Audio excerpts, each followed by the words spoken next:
Welcome to Live Daf, your online Daf Yomi Shir.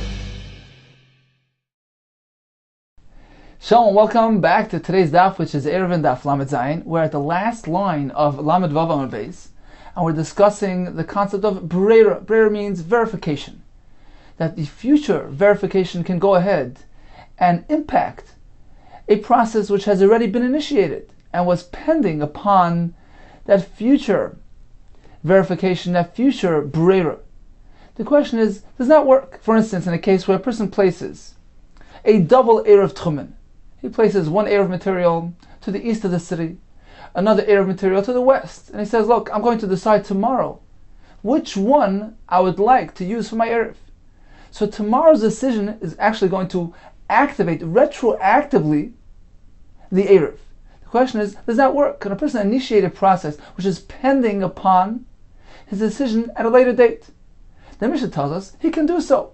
He can place his double Erev pending tomorrow's decision. And even according to Rabbi Yehuda, that can be done. Whereas we have a Brisa, which Ayah was the name of a Chacham, who presented for us a Brisa which indicated to us that no, according to Rabbi Yehuda, Breira will not work. A person cannot begin a process today and have it depend upon tomorrow's decision, which will retroactively activate and complete today's process. You can't do that. Says the Gemara, we actually have another raya that Rabbi Yehuda does not hold of the concept of Breira. Says the Gemara in the last line of Lamed Vav Amud Beis, the Snam halekeach yain ben akusim. If a person purchased wine from the kusim who are unreliable, you can't depend on them with regards to the hafrasha of truma and maser, so he needs to go ahead and separate truma and maser from this wine. He has 100 lug of this wine. He'd like to drink it, but the problem is, at this point, he doesn't have a kli to use to separate truma and maser. Let's take a look at Rashi here. 2 lines from the bottom. Halekeach yain ben akusim. Says Rashi, how can one drink wine from the kusim? The kusim were these people who supposedly converted, but their gerus was questionable. So the Chacham actually made a gzera not to drink their wine. Says Rashi, it was koidim shegazru al yainam. This Mishnah, this Brisa, is actually referring to the point in history prior to the gzera, which was enacted on the wine of the kusim. As the Gemara explains, ustam kushim. So although you can drink their wine, but the assumption here is that these kusim don't take their truma ma'aser obligations seriously. This fellow is buying the wine. He'd like to go ahead and address the truma ma'aser obligations, but he doesn't have a practical way of separating the wine. Says the Mishnah, or some say it's a Brisa, this is the way he can approach it. He can go ahead and make an announcement. He can say, well, I'm designating some portion of this wine as a truma, as the maser, and then go ahead and drink it, even though he's not actually separating it. Says the Gemara, he says as follows. He begins with truma gedola, which is generally around 2%. So he has 100 lug of wine, and he says, Shnei lugin shani asad lahafrish. The 2 lugin of wine, which eventually I'm going to separate. I can't do it now, but eventually I'll do that. Harein truma. Right now I'm establishing that to be the truma. So he's initiating the process of truma. He's announcing and establishing that should be truma, but he doesn't know which one it is. He hasn't yet designated it. It's pending upon the hafrasha at a later date. Whatever he's going to separate then will be regarded retroactively as the truma that he had in mind. So that's regarding the truma gedol. Then he proceeds asora maserishan. So 10 of the remaining will be for maserishan, tisha maser sheni, umeichel v'shoysa miyad. Now this is referring specifically to the maser sheni, where he can complete the process right now. Umeichel, it can be mechal the kedusha of that maser sheni wine, wherever it is. He can transfer the kedusha upon money that he has. So when it comes to the Maser Sheni, don't rely and depend on your future separation. Why don't you just complete the process now, designate it, and transfer the Kedusha on the money? And this completes the process, removes the Maser Sheni concern altogether. Umeichel b'shoysa miyad, and this allows him to drink the wine immediately. Divrei Rav Meir holds that we can apply Breira. Because although the Maser Sheni's process was completed, but the other thing, the Truma and the Maser Rishon was not yet completed. He only announced, he was Kiri Shem. he designated something amongst this mixture of wine. Some of this wine is designated as Truma Maaser, but not yet defined, not yet designated and separated. Nevertheless, we can drink the wine based on the initiation of this process, which will actually be completed at a later date. Rabbi Yehuda, Rabbi Yisrael, Shimon, Oisher, they say, no, one cannot do this. Let's take a look at Rashi inside, on the top of the Amud.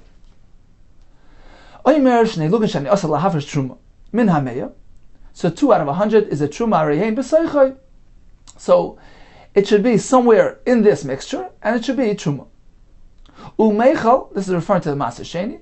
Umeichel Maser Sheni sheyochel l'sakem miyad lo yafrasha. When it comes to the Maser Sheni, where indeed he has the ability to be masaken, meaning to completely finish the process without actually separating it, he should do that. Lachash karo shame. After he announced the Maser Sheni, he should transfer the Kedusha wherever the Maser right now is. He doesn't know where it is. It's somewhere in this wine. And should transfer the Kedusha on money. And he can proceed immediately to drink. After some time, he should separate Truma Maser, and we say, Huver Hadavar. It's been verified, that this is the Truma.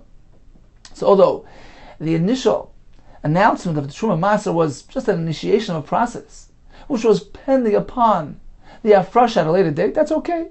Because the Afrasha later on will verify for us, will be mevarer, that the initial Truma was directed at this very material. So retroactively, the Truma works. So this is Ramei Shita, and Rabbi Yehuda, Rabbi Yisrael, Rabbi Shimon, they say, no, you can't. At this point, the Gemara figures that their reason why they don't allow this process is because they hold ein breira. One cannot employ this method of breira, and indeed, this is a raya that Rabbi Yehuda does not hold a breira. Continues the Gemara. Ula Amar, he says, no, just the opposite. Leisa la ayoy mimas nisan. Aya is teaching that according to Rabbi Yehuda, he had a brayso according to Rabbi Yehuda, there's ein breira. We'll discount that. It's unreliable in view of our Mishnah. Our Mishnah which told us that when it comes to the double Erev, Rabbi Yehuda does subscribe to breira. So Ula takes a different approach. He discounts Aya's brayso in face of our Mishnah. Says, well, 1 second, what about this brayso of the wine which indicates that Rabbi Yehuda does not hold of breira? Ve'elaha diktani, Rabbi Yehuda, Rabbi Yossi, Rabbi Shimon Oisrim. So how does Ula contend with that? Says, well, he had a different version of that brayso. Ula zuzik tani. He had a version where the brayso has two groups, two pairs. Zuzi are groups, pairs. So the brayso was stated a bit differently according to his version. Divrei Rabbi Yehuda. The brayso begins and says a person could rely on breira, and that's the opinion of Rameh and Rabbi Yehuda. So that pair, Rabbi Yehuda, hold of breira. Rabbi Yisrael, Rabbi Shimon, Oisrim, the other pair, Rabbi Shimon, are the ones that say he cannot approach the Truma Ma'aser in this manner because breira does not work. So Ula maintains that Rabbi Yehuda himself will hold yesh breira. But in any case, it seems that according to all, Rabbi Yossi does not hold of breira. Says, why is that so? We have a Mishnah which indicates otherwise. Two women.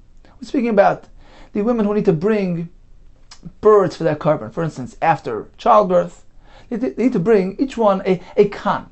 Kan is a pair of birds. One is going to be for the oila, one is going to be the chatas. So we have two women. Shalakhu es kinein. Kinein is a plural term for kan. So two pairs of birds. Be'erev, they purchased it together. Or shenasnu kinein l'koyin, or some of the Ger says shenasnu demei kinein l'koyin. They handed the money for their birds to the koyin. Now we have a total of 4 birds. And the Mishnah tells us, whatever the koyin decides, whichever one he decides to designate for the oila, he can be makir for the oila. And whichever one he decides to use for the chatas, he can proceed and be makir for the chatas. It's up to him. And the question is, 2 of these birds belong to one Isha. We have Rachel and Leah. So one pair belongs to Rachel and one to Leah. How can the Kohen go ahead and say, well, I'm going to decide which one to be makriv for who? Perhaps he's going to be makriv for the wrong owner.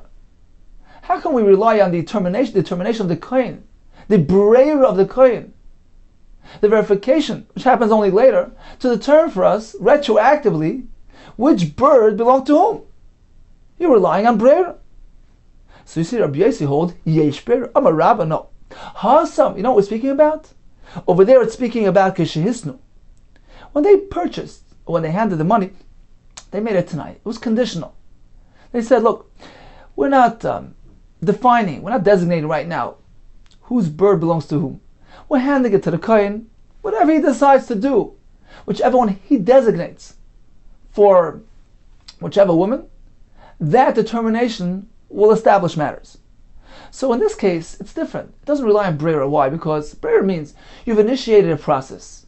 And this process is yet unfinished. It's pending upon some future decision that you have to make.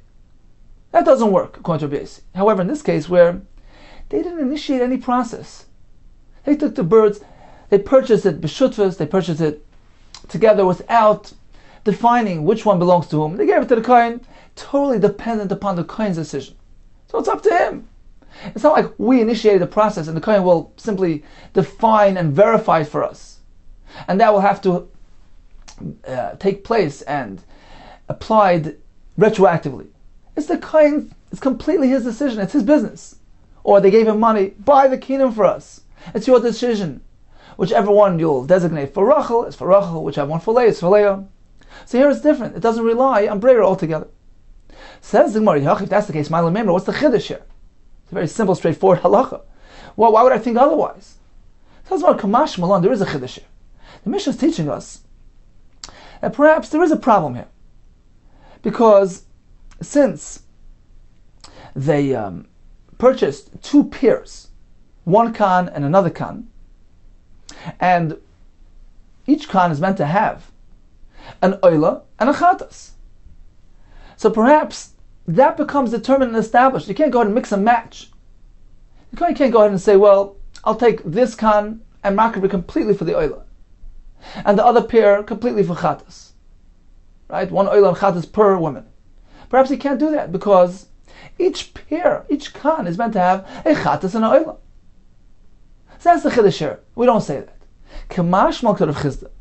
We follow Rav Chizda's halacha, who tells us, Dam Rav Chizda, Ein akinin misparshois.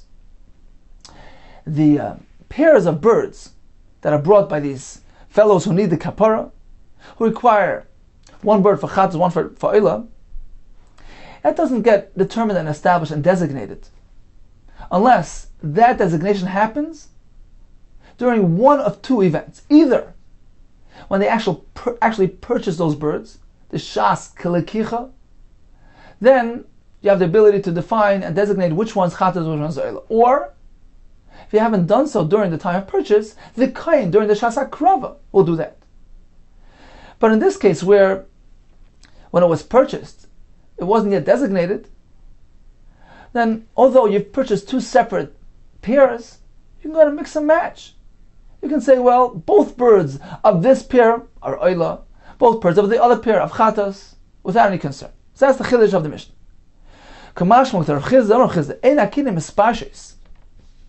The birds of the pairs of the kinem will not be designated, one for chatas, one for oila, ella, except either happens during the purchase of the birds by the owner. Meaning he purchases it with that in mind. He says, this pair of birds, okay, this is for chatas, this one's for oil. So either then, ibasiyas kohen, or it can happen during the hakrav of the kohen. As opposed to our case, where they purchased it without designation. So there was no designation b'shas lekicha. The Mishnah tells us, although it was purchased as two separate pairs, the kohen has the ability to determine which one is chatas, which one's oil. Let's take a look at Rashi inside, on the top of the Amud. Ella ibel lekichas bailam she'amru b'shas lekicha. So the owner has designated, has announced during the time of purchase, zu ani lekech la'oila, zu lechatas. This one I'm purchasing for oila, this one for chatas. That's one option. Or by siyas kohen, or it can happen during the asiyah of the kohen. Avalim lachum stam. But if they purchased it without designation, v'achach kara aleim shem, and afterwards you decide, okay, this is the Chatus Oila, that doesn't work. Ein Hashem chalem, the name, the designation, the title will not take effect. V'yachal hakohen l'shanoisen. The kohen has the ability to switch things around. How does he know that? It says the Gemara, it says Rashi v'kra darsh Rav Chizda b'seder Yuma. Rav Chizda learns this from a pasuk in the Gemara Yuma. The pasuk says v'lachcha shtei seirim or shnei bnei yoyna echad la'oila echad l'chatas. So she'll purchase the pair of Turim or the pair of Bnei Yoina, one for oil, one for Chatas. So that's one pasuk, which seems to connect the designation to the time of purchase. We have another pasuk, Siv Gabi Kohen. Vas HaKohen es echad Chatas ve'echad oila. The Kohen has the ability to make one Chatas, one oila. Alma. So we see from here that it's either during one of these two experiences. Ein Shem oila v'chatas chalein. The name oila and Chatas will only descend on these birds in either one of these two situations. Either during the time of purchase, or during the time of that krov itself. So in summary, according to Rabbi Yossi, ein breira. Why does it work? In the case of the birds, the Gemara explains to us, because breira there is not part of the equation. Says the Gemara, Rabbi Yossi ein breira. Can you really say that Rabbi Yossi holds ein breira? We seem to have rayas, actually two rayas, which show that Rabbi Yossi holds a breira. V'atanya, this is number one. Ama oretz ama lechaver. So the chaver is this person who's trustworthy, reliable. He's adopted a high level of conduct. He's conformed to certain guidelines which classify him as a chaver. So a chaver is not meant to sell dzmai tamaretz. So dzmai is the produce which he purchased from amaretz. In which case the truma ma'isa status is questionable. So the chaver can't take that dzmai and transfer it, sell to Amaretz. He must first address the Truma Meiser prior to handing it to Amaretz, who might eat it when it's still Asa B'achila. Therefore, the Chaver can't do that. What happens if the Chaver is on his way to the marketplace, and his Amaretz's friend meets him on the way, says, "You're going to the market? Why don't you do me a favor? Pick up some items for me as well." Says the Braisa, Amaretz Amal Chaver. So Amaretz turns to the chaver on the way to the marketplace and says, "Kachli aguda achas shel yarak. Please purchase for me as well one bundle of vegetables, gluska achas, or one of this type of cake." And the chaver reaches the marketplace. He purchases for himself and for his Amaret's friend, and then goes and takes the produce which belongs to his friend, which he purchased for his friend, and hands it over to his friend. Now, what happened was that in the marketplace, the chaver purchased these items from Amaret's. So they have a status of a dzmai. Now he's going to take part of that purchase and hand it over to the Amaret's friend. There's no need for him to do the maaser. Why? Because whatever he's going to hand over to the Amaret's when he returns from the marketplace was originally destined for him. It's not like the chaver first purchased it for himself and then resold it to Amaret's. Because although he purchased a number of bundles here, and never really designated which one's for who. He didn't say this one's mine, this one's the Amaretz. He purchased a whole bunch and then eventually goes and hands part of it to the Amaretz. We say yesh breira. That whatever he hands over to the Amaretz at a later date has been determined initially to have been purchased for the sake of Amaretz. So he never purchased it for himself and then handed it over. It was initially purchased for the Amaretz. So we see that according to Rabbi Yossi, breira can apply.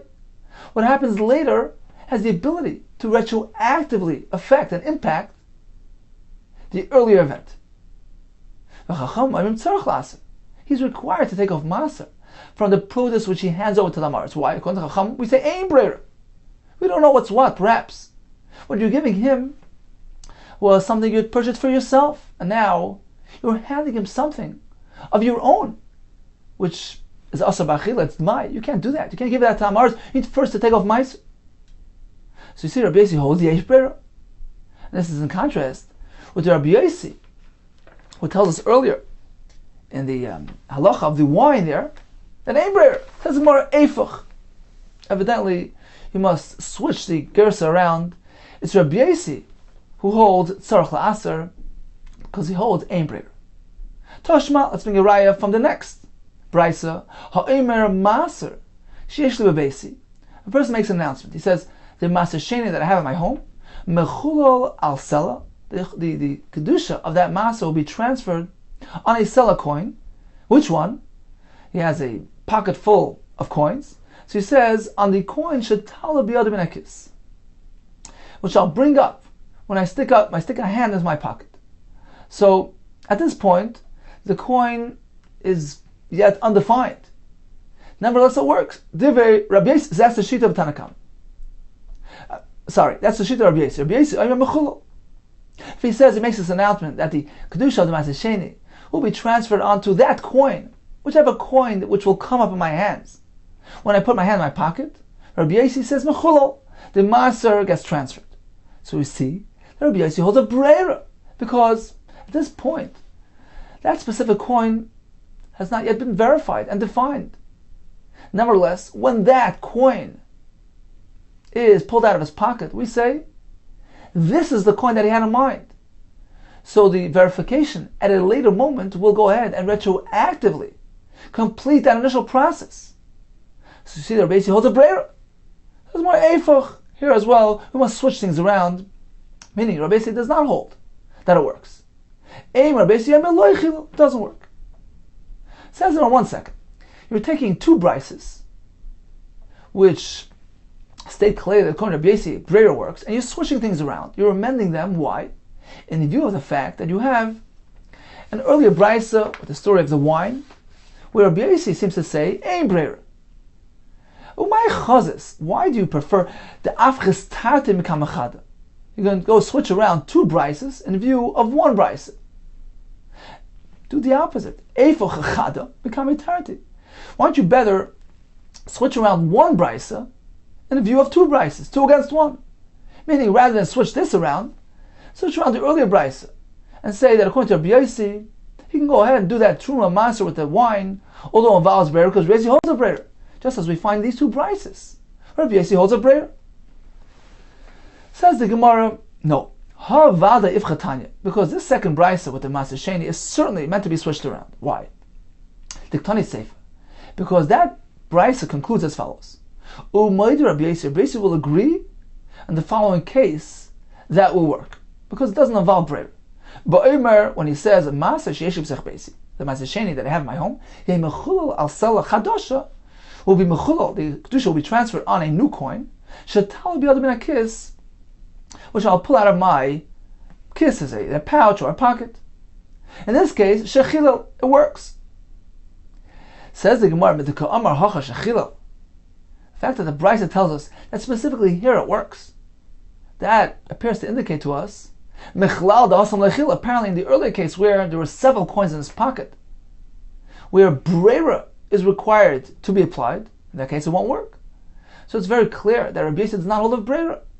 And therefore, we concluded as such, Rabbi Yossi apparently does not hold of breira, and the version of Rabbi Yossi in that case of the wine is the correct version, and we're meant to switch around both these brises to conform with that version.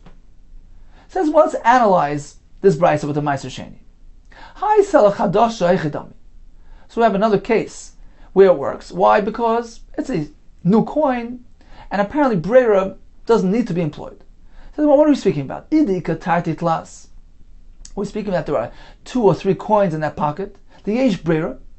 Evidently, breira needs to be applied because there are a number of coins there. Which one was used? Apparently, breira needs to be applied. The one which he's going to choose is the one which he had in mind initially. If so, Hanukkah Maisa. This is the very first case, meaning it's identical to the first halacha, where there are a number of coins, but breira need to be applied. And Rabbi Yossi says it doesn't work. So what's the difference between one and the other? Says apparently the Sefer is speaking about that there was only one coin present, and therefore breira doesn't need to be applied. He can go ahead and say the Maser Sheni will be mechul on that single coin, the new coin that I have in my pocket, because there's only one coin in the pocket. So there's no need to verify anything. Says if that's the case, my tala. So why does the Brisa say that it's going to be mechulal on the sela chadasha, shetala biyad min hakis, that my hand will bring up from the kiss? Apparently there are a couple there. Says the Gemara, no, actually the word tala here is a bit inaccurate. I did the tani reisha tala. Since the reisha, which was speaking about a number of coins, required the word tala to be mentioned, meaning the one of the many coins which will end up in my hand, that's the one which will be used. So since the Brisa used the word tala there, on account of that, tana seifa nami tala. Likewise, the Brisa mentioned the word tala in the seifa, although it's really a bit inaccurate because we're speaking about one coin, and therefore the word tala there is out of place. So in summary, the Brisa gives us two cases. One case involves breira, therefore contra breira does not work. And the sefer, breira is not required because only one coin, therefore contra breira works. So in summary, contra breira will not work. Amalei Rav Nachman. We discussed several cases of breira, but the common denominator amongst all those cases was that we were speaking about something which involved a din Torah. For instance, Truma Maser of wine, for instance, the birds of the carbon, Maser Sheni. Can we find a Tana that holds ein breira when it pertains even to a din d'Rabbanan? Amalei Rav Nachman. Man hay Tana, who is the Tana? What's the identity of the Tana that holds afilu b'Rabbanan less like breira? That he holds even when it comes to only a din d'Rabbanan, which perhaps is more lenient. Nevertheless, he does not hold a breira even in that case. Where do we find this shita? In the following brisa. And we'd like to know what's the identity, who is the man d'Amar that holds that shita? The Sanya, we learned in the brisa. Amar l'chamisha. If a person turns to 5 people and he says like this: Hareini ma'ariv, I'm establishing an erev tchumen for the sake of you as well, but I'm going to decide which one of you can use this erev. Hareini ma'ariv al ezem mekem she'ertze, on whichever one of you that I decide in the future that can use my erev, the erev will be applied to him. Rotzisi yelech, if I would want you to use it, yelech, then this person can go ahead and walk based on the erev. The erev will be applied to him. Lo rotzisi, but if I don't want, lo yelech, he can't walk. He can't use the erev. So that's the announcement that he made. He established the erev for the sake of other people, but it's pending upon his decision at a future date. So what's halacha? Ratzon b'yom, if he willed when it was still Friday, before Bein Hashmashis, he decided, okay, I want this erev to apply to Reuven. Eruv erev, then it works because it's still prior to Bein Hashmashis. Mishach hashech, but if he only decided after nightfall, ein eruv erev, then it doesn't work because this is meant to rely on breira. Your current decision is meant to apply retroactively to the time of the erev activation. At the point of the Bein Hashmashis, it was yet undefined. He hadn't yet decided who is going to use the erev. His decision only came later. That's meant to be applied retroactively. That involves breira. The Brisa says breira doesn't work. And here we're speaking about tchumen, which the Gemara assumes is only the Rabbanan. So you see that breira will not apply even by the Rabbanan. So who is this man d'Amar? What's the identity of this Tana? Ishtik, Sir Nachman, kept quiet, silent, they didn't respond. He didn't know who the Shita is, who is this man d'Amar. Says the Gemara, why not? Why didn't he tell him? Tana devei Ayahu. It's the Tana of the Brisa which was presented by Ayai, who told us that even when it comes to a D'Rabbanan, like placing that double erev on condition, it doesn't work because breira does not apply even to a D'Rabbanan. So why couldn't Rav Nachman make reference to that Brisa? He should simply tell him Tana devei Ayahu. Says Malei Shmilei, he never heard of that Brisa, therefore he's unaware of that Tana. Says the Gemara, of Yosef Amar, you looking for a Tana that holds that ain't breira even by the Rabbanan? Tanoi shaklas ma'alma. You've removed all the Tanaim from the world, meaning you have nobody left. You have no source Tana for this Shita. I'll show you which Tana it is. Tanoi. It's actually contained in the following Machlekes Tanoi, who seem to be discussing this very question, whether or not breira can be used even by the Rabbanan. The Sani learned in the Brisa. Hareini ma'ariv shabbasos shel kol hashana. This fellow's establishing an erev tchumen. He wants it to be active throughout the entire year. The Shabbos shel kol hashana. But he wants to decide during each individual Shabbos whether or not he wants that erev. He's going to activate the erev Shabbos by Shabbos. Rotzisi Elech, if I want to use it, I'm going to use the Erev. Lo Rotzisi, if I decide not to activate the Erev for that particular Shabbos, Lo Elech, then I'm not going to use this Erev. So that's his statement. So what is the halacha? Says the Brisa, it depends.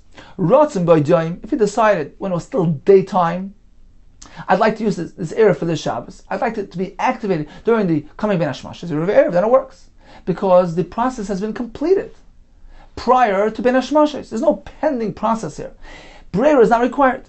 But if he only decided come nighttime, after the Ben Hashmashas period, in which case Breira needs to be applied, because the present decision is meant to impact and activate the Erev retroactively.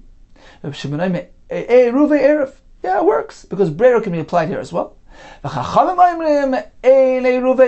Erev doesn't work, because Breira cannot be applied. Says the let's just analyze the Brisa. Let's say Breira. We seem to have a kasha. Here Reb Shimon tells us that Breira will work. Whereas in the earlier story with the wine from the Kusim, Reb Shimon tells us, Ein Breira. Kasha, the Reb Shimon, we have a kasha from the two Reb Shimons. Ella Eifach, apparently you must switch things around. Now in the case of the Erev Tchumen that we just mentioned, it's Reb Shimon is going to say that Ein Breira. So you see clearly Reb Shimon holds Ein Breira even by Tchumen, which is the Rabbanon. So here is our source Tana. Says in 1 second, what was your kasha to begin with? Between the Reb Shimon here, who applies Breira by Tchumen, which is the Rabbanon, in contrast to Reb Shimon by the wine, who says Ein Breira. My kasha, what was the kasha to begin with? Dilma perhaps, he lastly Reb Shimon Breira. When does Reb Shimon say Ein Breira? B'daraisa. Only when it concerns a din daraisa like Truma Meiser. Amo d'Rabbanan Islay Breira. But when it comes to a d'Rabbanan, Islay, he holds a Breira. So what was the kasha to begin with? There was no contradiction. Says the Gemara, Kasav Rav Yosef, he holds no, we can't differentiate between the Daraisa and Rabban. Ma Islay Breira, the sheet that holds a Breira. Laishna b'Daraisa, Laishna b'Drabban Islay. Whether it's Daraisa or Rabbanan, he will hold a Breira. We don't differentiate between one and the other. Ma Islay Breira, the sheet that does not hold a Breira. Laishna b'Daraisa, Laishna b'Drabban Islay. He will not apply Breira, whether it's Daraisa or Rabban. Therefore, we can't differentiate and say, well, it's Rabbanan, therefore Reb Shimon holds a Breira, in contrast to the early case of the wine, which is the Raisa, we can't say that. Therefore, evidently, the names, the shittas must be switched around. It's Reb Shimon who holds this Erev will not take effect because it relies on Breira. And it'll be compatible with Reb Shimon earlier by the wine, who holds Ein Breira. So indeed, this is a source Tana for Ein Breira even midrabban. So Reb Shimon continues the Gemara. Rava Amar, Rava says, look, Reb Shimon really can hold a Breira. What was the kasha? How come when it comes to the wine situation, he doesn't allow him to separate the Truma Maser in that manner? Says Rava, it's irrelevant. It's unrelated to Breira. The reason why Reb Shimon doesn't allow him to do it there is because of another concern. A halacha concern pertaining specifically to Truma. Rava Mashani Hassam, the case of Truma is different. You know why it doesn't work? The Be'inan Rashis, the Torah describes Truma as Rashis, the initiation, the first. That indicates to us that there must be something left over, some remnants which are discernible right now. Shani Hassam, the Be'inan Rashis. The Truma is required to conform to the term Rashis. Sheshireh Nikaran, its leftovers are nikar, are clearly discernible. Meaning, when you go ahead and you are Kirei Shem, you establish something to be Truma, you need to see the shirayim, the leftovers. This is Truma, this is the rashis of the rest of the bunch. In contrast to the case of the wine, where he's calling out, look, 2 lugim somewhere in this bunch, somewhere in this barrel, should be Truma. That doesn't conform to rashis because you don't know where it is. You haven't designated it. You don't know what the Truma is and what the shirayim are. Therefore, it doesn't work. It's not related to Breira. Shimon holds a Breira. It doesn't work there for a different reason. Amalei Abaye, El Ma'atav, this is a concern. Meaning, Rabbi is telling us a chiddush. Although eventually he's going to separate the Truma, you'll see clearly what's the Truma and what's the shirayim. But since at the point in time when he's Kirei Shem, when he calls out the name, when he establishes the Truma, when he initiates that process, you don't see clearly what's the Truma and what are the Shirayim, then it doesn't work. Says Abaye, Amalei Abaye, if that's the case, Ela Miata. Now what about the following scenario? If he had before him 2 Rimonim, so he has these 2 pomegranates, Shal Tevel. He'd like to go ahead and be Mafresh Truma. V'amar, and he says the following. If it rains today, then Rimoin A will be Truma on Rimoin B. And if it doesn't rain today, then let it be in the reverse. Then Rimoin B will be considered Truma on Rimoin A. Here as well, you say it doesn't work, because at the point when he's clear shame, when he announces this is going to be Truma, you don't see clearly what's a Truma and what's a Shirayim. You don't know what's what. So you're going to say it doesn't work? Hachinami bein yardu, bein lo yardu, whether it rained or whether it didn't rain. It's in effect and it doesn't work. Now, if you'll say, yeah, you're right, it doesn't work because it's not Shirei Nikar. If that's the case, as Abaye, we'll have a kash, Vatsanan. Truma sakri hazeh umasroisa b'soich. So he has this kri, this pile of grain. He announces as follows. The Truma, the maestros of this kri will be b'soichai, inside this pile. Utrumas masas b'soichai. So he's not designating, he's not separating the actual Truma master, he's saying it's in this pile. The name has been established, meaning it works. It's chal, it's been activated. So apparently, even according to Reb Shimon, there's no need for the Shirayim to be discernible at the point of the Kriyas Shem when he announces the name. So this is Abaye's Kash and Rava. We see from here that there's no concern, as you had proposed. Says the Gemara Shani Hasan. That case is different. The Ika Svivav.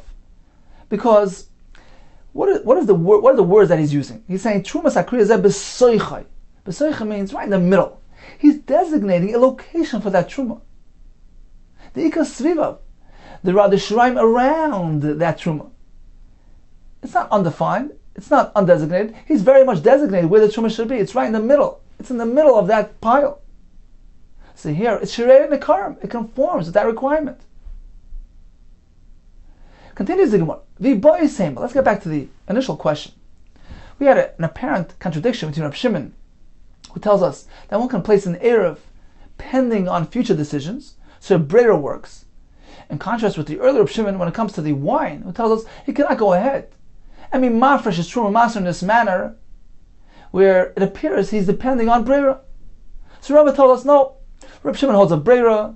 The reason why the Truma doesn't work is because of an additional concern of Shirei Nekarim. Then we'll give us another pshat. Reb Shimon holds a Brera. The reason why he doesn't allow the person to be mafresh Truma Maser when it comes to the wine in that manner, by announcing Truma Maser today and only separating it tomorrow, that's due to a practical consideration. If you will, I'll give you another approach.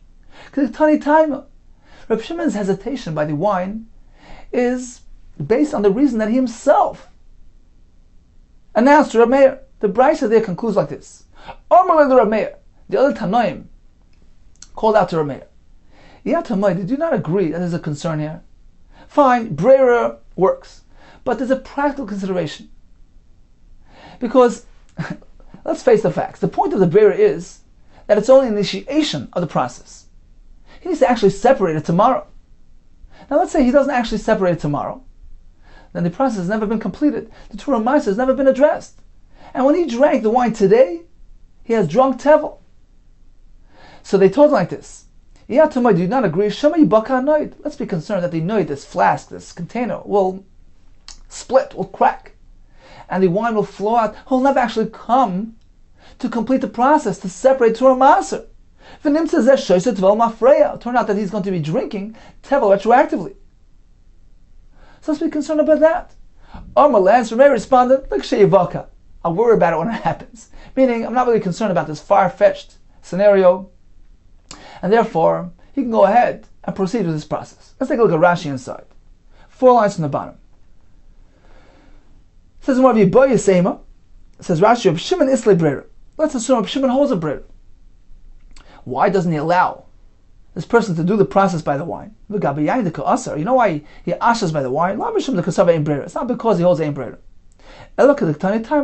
Rather, it's because of the tam that he himself stated in the Brisa, Shemi Baka Noid. Perhaps the Noid will crack. Prior to the Hafrasha, before he even gets to be mafresh, he'll lose his wine. And as a result of that, it will turn out that he drank tevel retroactively. So that's the concern. Says Rashi, because certainly if he actually eventually is mafresh, we can say, this portion which was given to the kohen, yesh breira. We go ahead and we apply breira. We say, well, this portion that you've given to the kohen, this was the very wine that this person had in mind. So this completes the process retroactively. And the rest of the wine that he drank was chulin. There's no conflict between the truma and the chulin. That's only if he actually completes the process. Aval. But in the case where the noid cracks, the truma was never separated from it. How can you apply breira here? Breira means let's rely on the future completion of the process. There was no completion here. There was never truma here. It never came to truma. So that's the argument that Reb Shimon presents to Reb Meir. And Reb Meir responds, look, when it happens, we'll worry about it. We're not concerned about this. It's not something which is common. The Ibayi, Masal can simply hand it over to a person to safeguard it. We're not concerned about that possibility. So in conclusion, according to this version of the Gemara, Shimon holds a breira, but is concerned about losing the wine, in which case the process will never complete itself. Says, well, there's one thing still to verify. Now, according to the way we initially interpreted Reb Shimon's concern, which was Rab's approach, that the reason why he can't do that is because the ba'inan reishes shir nikaran. We require that the truma, which is the reishes, have the shiraim discernible and noticeable. So that's why Reb Shimon holds he can't go ahead and announce truma when the truma is not identified. It's not located in a specific area, in which case the shiraim are nikar. If that's the case, if Rab's approach is correct, and why does Reb Shimon and the other Tanaim respond in the manner which they did? Ma'ika Amrle, what are they telling Reb Meir? If their concern is shirei nikarim, so why are they saying, well, we're concerned that the noid will break and the wine will get lost? That wasn't their concern. Their concern was a halacha concern that we require shirei nikarim. Says the Gemara, you're right. Truthfully, that was their concern, shirei nikarim. But Ma'ika Amrle, this is what they told him. Lididan, according to our personal opinion, be'inan reishes shirei nikarim. The reason why you can't go ahead and do the truma in this manner, because truma, which is reishes, requires the shiraim to be identifiable and discernible. However, according to you, who apparently is not concerned with that. But what about a practical concern? Yeah, Tumay, do you not agree? There's a practical problem here. Let's be concerned that noid, the flask, will be damaged. The wine will flow out. He'll never be mafresh truma maser. V'nimtza shoysa tol mafreya. And it'll turn out that retroactively he drank tevel. So if you're not concerned with the other halacha concern, be concerned with the practical concern. Amalena may respond like Shibaka, when it'll crack, worry about it. So certainly, Reb Shimon and other Tanaim perhaps are basing their reservation on the halacha of Reishis. The reason why they spoke to Reb Meir in this manner, they were addressing his opinion. Perhaps you don't agree with the halacha concern, but be concerned with the practical concern, and responded, I'm not concerned about that either. Okay, so in summary, let's just make a quick review of today's daf. We discussed the concept of breira, which means a person is initiating a process which is pending upon future events, future decisions, which will retroactively complete that initial process. There's a machlekes in the Gemara between Tanaim whether or not we say yesh breira. The Gemara tells us this machlekes will apply not only to the Araisa situations, but even situations which involve only the Rabbanon, for instance, Erev Techumen. Now, we actually have a question regarding Rabbi Yehuda's Shita, whether or not he holds of breira. And the Gemara also has a question regarding Rabbi Shimon's Shita, whether or not he holds of breira. The Gemara concluded that with regards to that brisa of the person who purchased the wine from the Kusim, he'd like to go ahead and initiate the process of Tumas and Meisters by announcing it now but only separating it later. There are three issues that can be involved there. Number one, breira. Number two, the concept of reishis, the ba'ina shireh nikarn, when one goes ahead and establishes truma, we need that the shirayim, the remnants, should be discernible and identifiable. As Gemara concluded, there's another concern as well, which is a practical concern. Perhaps we'll never come to complete the process. The flask will be yivaka, will split and get damaged, and the wine will flow out, in which case we'll never come to complete the process. And therefore, Reb Shimon and other Tanaim hold, he's not meant to rely on this process. Whereas Rebbe responds, I'm not concerned with that. That's a far-fetched concern. Let him safeguard his barrel properly. Let him safeguard this noid and make sure his wine doesn't get lost, and therefore he can go ahead and apply this process and drink the wine immediately.